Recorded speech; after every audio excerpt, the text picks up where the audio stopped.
Hello, and welcome to Jumpstart Your Journey as a Changemaker. My name is Eric Dawson. I am one of the co-founders and CEO of Peace First, a global network of youth leaders working to change the world through compassion, courage, and collaborative leadership. It is my pleasure to spend the next 30 minutes with three amazing leaders, social entrepreneurs, creators, who also happen to be young people.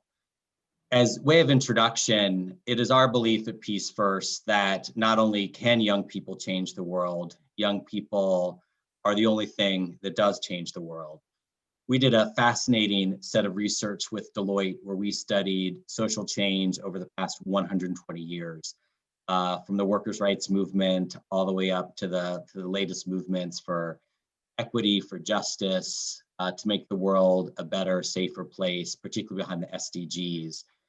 The one through line we found from all of these case studies that every significant progress, whether it has to do with employment or health or education, has been powered by young people and in many cases led by young people. But of course, those aren't the stories we hear, right? The narratives about young people is that you're victims that have to be protected, perpetrators that have to be punished, or they're the future. Right? How many young people have had that experience where someone has come into your school or workplace and said that you all are the future, that someday you work hard enough, if you stay in school, if you stay off drugs, you'll be able to be a great writer, athlete, leader, something someday in the future, which of course tells you what? That you're none of those things right now. And so it is our belief that not only can young people change the world, but they need to. And so this session is going to explore that. I want to share two statistics that should terrify you when it comes to thinking about young people and your role in changing the world. The first was from a group in California called the Berkeley Media Studies Group, and they studied news stories about young people over a 12-month period. It's quite an old study at this point. But of all of the articles and news reports that they found regarding young people, only 1% of those news stories were positive stories. Right?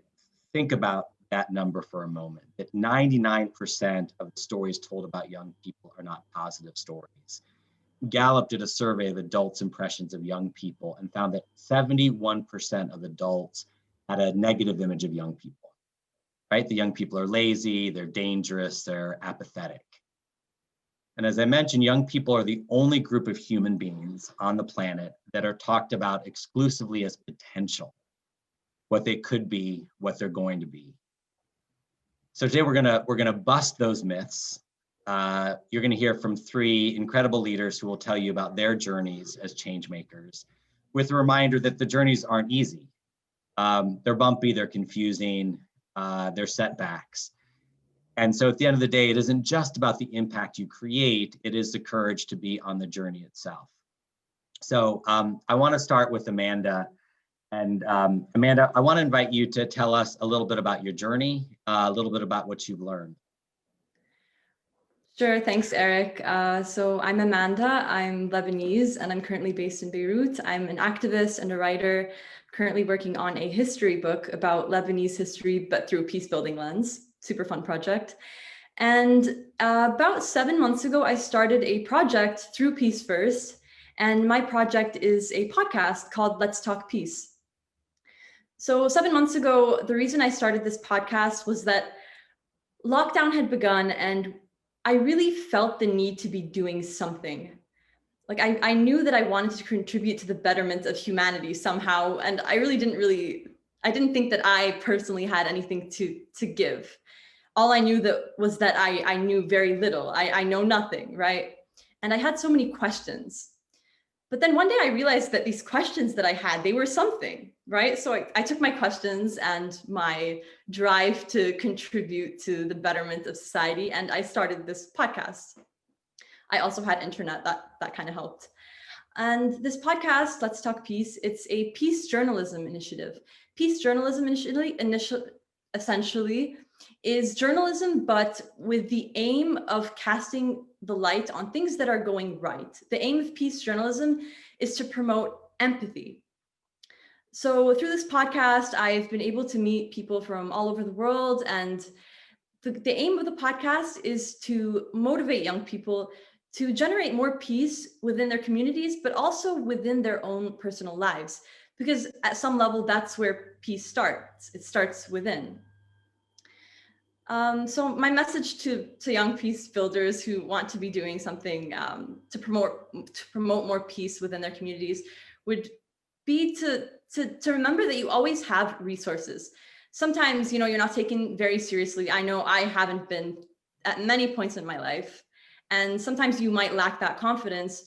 But at a certain point, you just have to take action and remember that you do have resources. Every individual has something that the world needs. That's what I believe. We are all so creative and we have something inside of us that the world needs. And so far, I'm doing that with this podcast and through my activism. And that's basically what it is. So check out Let's Talk Peace if you're interested. Another thing that I learned on my journey as a peacemaker is that you don't have to do it alone. So a lot of the times we feel like we expect ourselves to know everything and to do it all by ourselves. But that's not the case at all, because there are so many people out there who want the same thing that you do, or who just really want change. So at a certain point with the podcast, I had sort of like hit this road bump and I was like, okay, I can't do this anymore. I'm not good enough for this. Who am I to be doing this project? But then I started talking about it with some friends, and they were really, really supportive, and they helped me kind of get past that. So that's another thing. You never have to do it alone. And that's my journey so far, I guess. It's been 3 months. I've interviewed 13 people so far, and I'm excited to see where it's going. Already, we're doing a collaboration with this organization in the Netherlands called the Hague Peace Project. They're doing a project with Beirut-based artivists. Artivists are activists who use art as their tool of choice for activism. And yeah, there's a lot of interesting things ahead. So I'm really excited for that. Thank you. Amanda, first of all, thank you for sharing your journey. I want to lift up two things that I find particularly inspiring. One is the power of stories. We live in a particularly those of us in the entrepreneurship space, in this sort of worshiping of data, right? This sort of focus on numbers, which matter, and stories are also data. And numbers are also stories. And I think we tend to discount the power of narrative, the power of telling stories, and how powerful it is to put positive stories out there. And so I'm curious, in your 13 interviews, what are you learning from what you're hearing, or what's inspiring you? Tell us a little bit about those podcasts and what comes out of them. So one thing that I learned was that you are never truly alone. Like you were saying, stories are so powerful. Communication can be looked at as the backbone of peace in a way, because it is through communication that you feel connected to another person. And a lot of the times, at the core of many of our world's issues is miscommunication. When communication deteriorates, that's when you get conflicts and all sort of things start to go wrong. But through these interviews, I've really begun to see that, first of all, I'm not the only one that is dissatisfied with the way things are. And there are so many other youth who do want change. And at a personal level, my communication skills improved, which I'm happy about. And I also learned that through sharing stories, through dialogue, you open a gateway for empathy. Because when you understand something, you can no longer hate it. And with these 13 stories, each one sort of tackles a different social issue in a different country, from homosexuality in the Middle East to post-apartheid South Africa.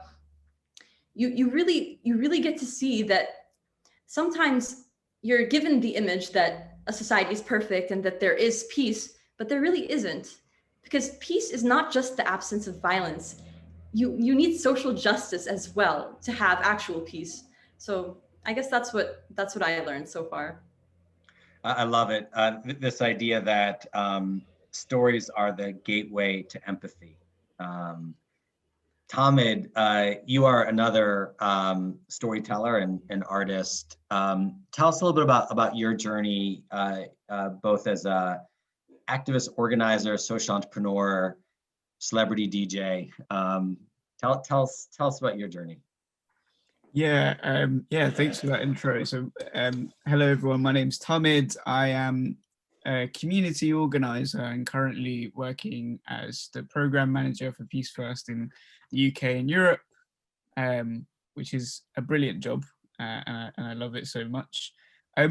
Yeah, my journey, funny you said that, Eric, because I was thinking about introducing myself through telling a story, but I guess my journey comes from being a Londoner and being a young person who's often on the fringes of society. And because of that fact, me and my peers that look like me, come from the same background as me, are often told by adults that we need to be realistic about our aims, or we don't necessarily aren't going to be the future, or we're not going to make the change that we want to make. So like let's tone down our ambitions. And I've come across a few teachers and leaders who've mentioned that to me. And I want to share a bit of a story. So I spent a great deal of time trying to change that by supporting other young leaders to kind of make that change happen through teaching them about the concept of community organizing and the tool that it is. And I, during university, started my own sort of organizing campaign, looking at the portrayal of migrants in Europe during the post sort of Syrian war refugee sort of crisis that was happening in Europe. But I then spent a number of years as a community organizer in a borough of London that was labelled as one of the top 10 most deprived areas in the UK. And I had the pleasure of supporting a young group of 12 to 13-year-olds in a school called Newman Catholic College. And the young people were really concerned with muggings that were happening during winter time. And they noticed that the problem was the local park, which they had to cross over to get to the bus stop to get home. There was no lights up in that park. And they wanted to kind of challenge that, and they wanted to change that. So I did my research. I was like, yeah, let's do something about that. Let's create some sort of change about that. Did my research, and I remember initially meeting the leader of the council, myself, just me and him on a one-to-one. I remember he started the conversation with, "Oh, it's a pleasure to meet you, young man." And I remember how like that kind of portrayed the conversation that I had with him, and how he was like, "Yeah, like I don't care about this. You're just young people. It's really nice that you're doing something, but we're not going to do anything about it. Our budgets are constrained, cuts, etc." And then the young people brought him to the school, and they did like a little theatre show. And halfway through the show, they switched off the lights in the hall, and it was pitch black.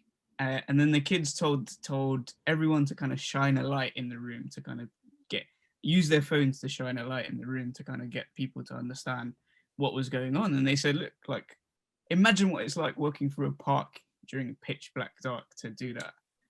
And the councillor was immediately struck by this, and the young people were were taken aback, and they were taken aback by a young person who was like, yeah, I'm definitely going to do this, and publicly in a room full of 300 people was like, yeah, I'm going to make a change about this. And then 2 months later, he met with us and was like, oh, we can't actually do this. We've got budget constraints, so we're not going to do anything about it. And so myself and these 12 and 13-year-olds devised a plan. We said that we were going to turn up to his council meeting and tell him what's up. And so we came to the council meeting with a transcript of what he said and what he committed to during that sort of event in the school, and said it out loud in front of 60 councillors. And he looked utterly embarrassed. And the young people felt so proud because they told a leader what's up? And they told the leader like what they really care about in front of all of his peers.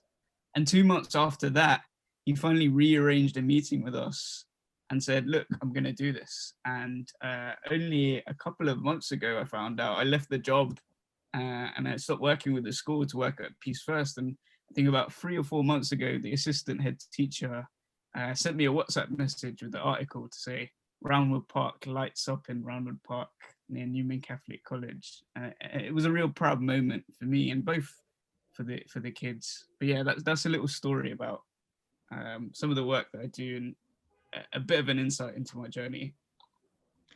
I love it, Tahm, and it's also a great insight to something Amanda brought up, which is the power of empathy. We tend to value, and when I say we, I mean the world,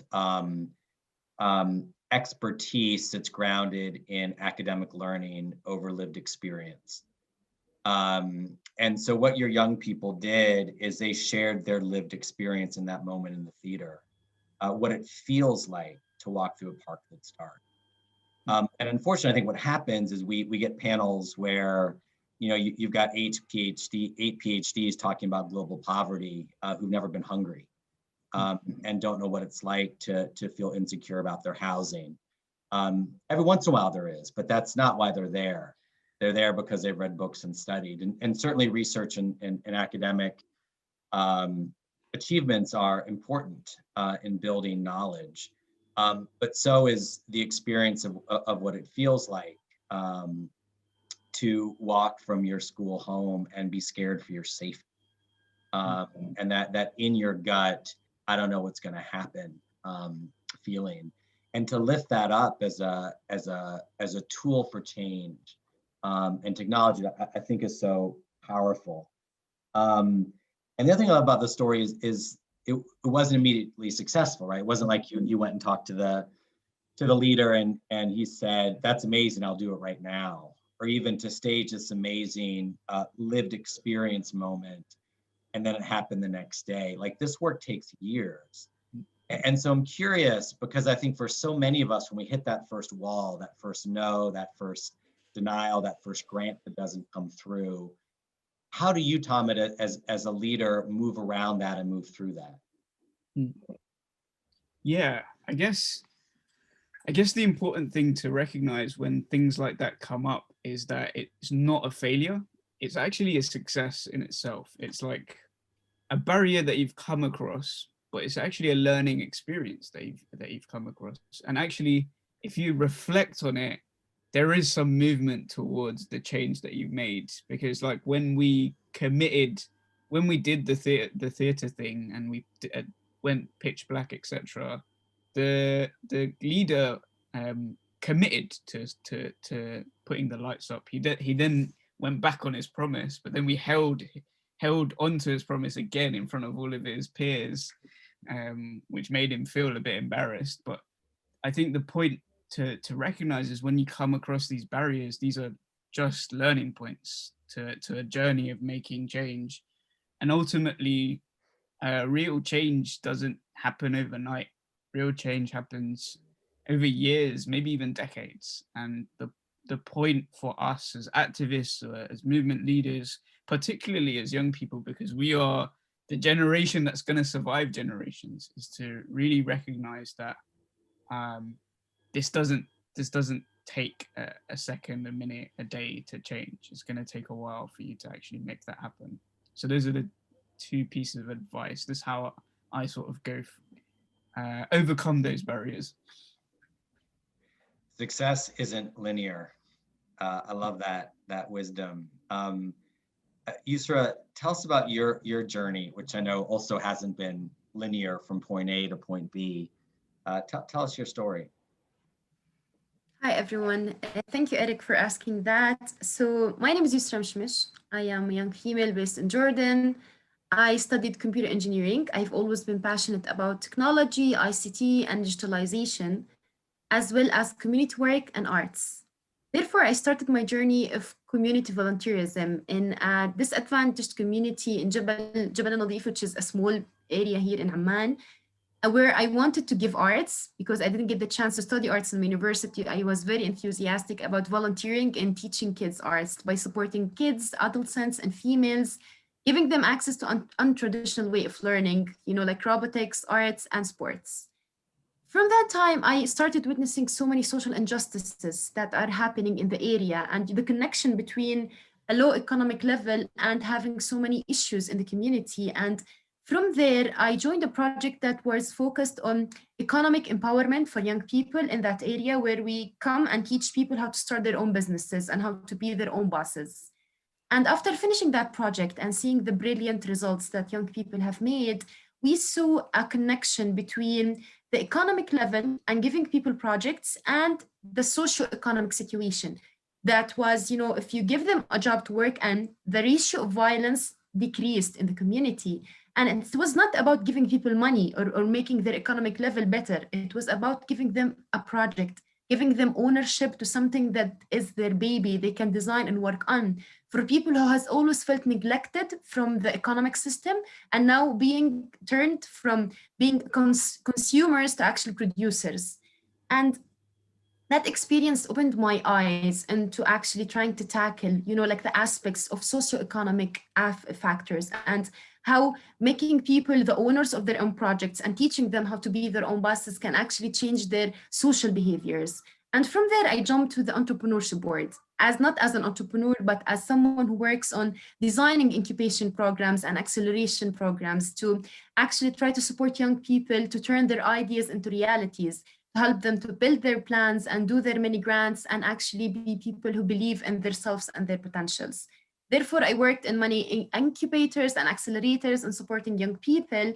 And with time, I was able to see that young people are the ones who are usually most affected by social injustices. But at the same time, they are the ones to best tell us how to get over those social injustices because they are the ones who are going through it. So I started, like looking at where I can support young people to actually change their communities and believe in themselves. And I couldn't find a better place than, like a global organization that supports young people with digital tools, mentorship, and access to a global network of changemakers. So I work now as the regional manager and fellow in residence for MENA, supporting young people, reading their stories, listening to their injustices, and witnessing their ideas turning into realities. So I wake up every day excited to have a chance to meet those people and to actually be able to support their projects. So often we talk about the economic pie and how we can slice it in ways that are more equitable, more inclusive. I hear you talking about something very different, which is actually making the pie bigger, inviting more people into the space of entrepreneurship. And it's interesting to think about, describing yourself as an entrepreneur, because so often the image of an entrepreneur has to do with things like microfinance and creating a product and being in the technology space. Like it's very connected to this idea of making products to sell for money. But you're describing something different, right? Which is marrying this idea of social impact and entrepreneurship and peacemaking, right? This idea of creating a better world. How do you put those things together and think about that and expand this definition of entrepreneurship to include social impact as well? Yeah. So it starts with the definition of entrepreneurship. Do we really understand what is an entrepreneur? Like, what's the difference between being an entrepreneur and a businessman and maybe an inventor? So if I would put it in an example, I would say like the inventor is the person that will come in and create an engine, design and create an engine. The businessman would come and brand this engine into a very nice car, put it in a shop, do some marketing online and invite people to buy it. What would an entrepreneur do here? He would come in and see that we have a gap in the community, that we have so many cars and so many people who can't afford buying a car. And he would bring in some ICT perspective, creating a connecting application that would connect car owners with people who need cars. So what entrepreneurs actually have that they come and don't follow the wave of the market, they create the wave and then they follow it. So they would come in to tackle gaps, like entrepreneurs, the things that would make them special is that they come in and see a gap in the community, an issue that we need to solve, and they go and fill it with some innovative idea. So for many times and many instances, those gaps are not business issues, are not money issues. Those are social issues. Those gaps are happened to base on gender discrimination, on the lack of accessibility, on the lack of inclusion and environmental issues. So here comes the model of social entrepreneurship, which is an entrepreneur that does not come in with a value alone, comes in with an impact, who does not focus on building a network of business people around them. They focus on building and get from. They focus on employing females. They focus on helping people to be feeling equal. They focus on, raising the economic empowerment for disadvantaged group. So I think that this is the best way to actually talk about peacemaking. Peacemaking is not just about, like Amanda said, it's not about not having violence. It's about people living a good life without issues in their community. And for me, I saw the great impact of social entrepreneurs over the past years that are coming in and trying to fill those social gaps with very smart business models that include having a sustainable business that can actually finance themselves, because they are not charities. Social entrepreneurs, they help people, they give them jobs, and they give them products without giving them money. They teach them how to get money. So having this very smart, model of having sustainable financial model where you try to give an impact into the community and have a network of community around you. So yeah, for me, this is very much connected to the idea of peacemaking and giving back to the people around you. Amazing. I love it. This idea that we don't have to choose between entrepreneurship and changing the world. And in fact, they are linked. And when they're linked, there's this multiplier effect. I want to come back to you, Amanda. There are hopefully tons of young people listening in today, but also tons of adults, allies who are sitting here wondering how they can be helpful. And as I've talked to young people like yourselves who've been working on changing the world, the role of adult allies is really important, both in terms of helping move things forward, and also, Tahm, in your example of getting in the way or trying to get out of the way. So Amanda, what advice do you have for older people who are listening on how they can support youth social entrepreneurship? The advice I would give to older people in being supportive to youth entrepreneurship would be, first and foremost, to listen. Listen with openness and really be receptive to new ideas. I know it's not always easy to accept something that you're not familiar with. It's scary. We fear that which is unknown a lot of the time. That might be why a lot of the times youth are portrayed in this negative light. But with that openness, I think youth and adults can be allies, because we're all humans. Come on. Like I don't like the whole divisive thinking of, oh, youth versus adults, this polarization, we're seeing it a lot, especially in 2020. So my advice would be to listen, and also for youth to listen to adults. I think a lot of the times there's miscommunication that goes on, and if we commit to actually communicating with one another, a lot of the issues and the things that get in the way would dissolve. That's what I would say. And Tahm, there hopefully lots of young people listening to this and listening to your story and Amanda's story and Yusra's story and saying, that's amazing, but I could never do that, right? That's not me. What advice do you have to young people who want to get started on their change-making journey, but hear stories like yours, and rather than inspiring them, it actually makes them feel, I could never do that? Yeah, I guess,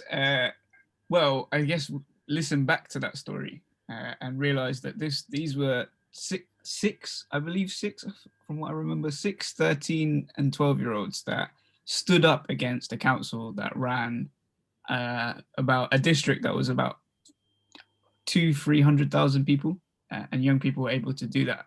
That's because they really connected with the belief and passion to really want to make a difference, and also they collaborated with others.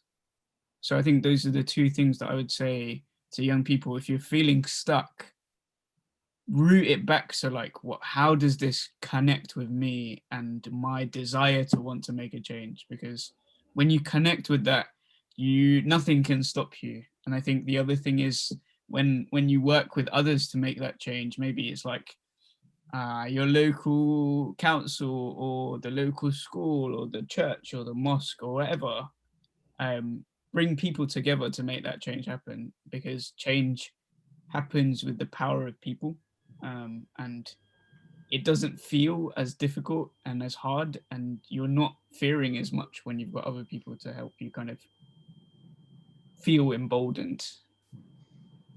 And Yusra, in terms of help, what role can Peace First play for young people who want to get started on their journeys? How do they find out more about Peace First, and how can they access these resources? Can you repeat the first? Yeah, so for folks who want to learn more about Peace First and potentially get help from Peace First, what are the, how do they do that? Where do they go?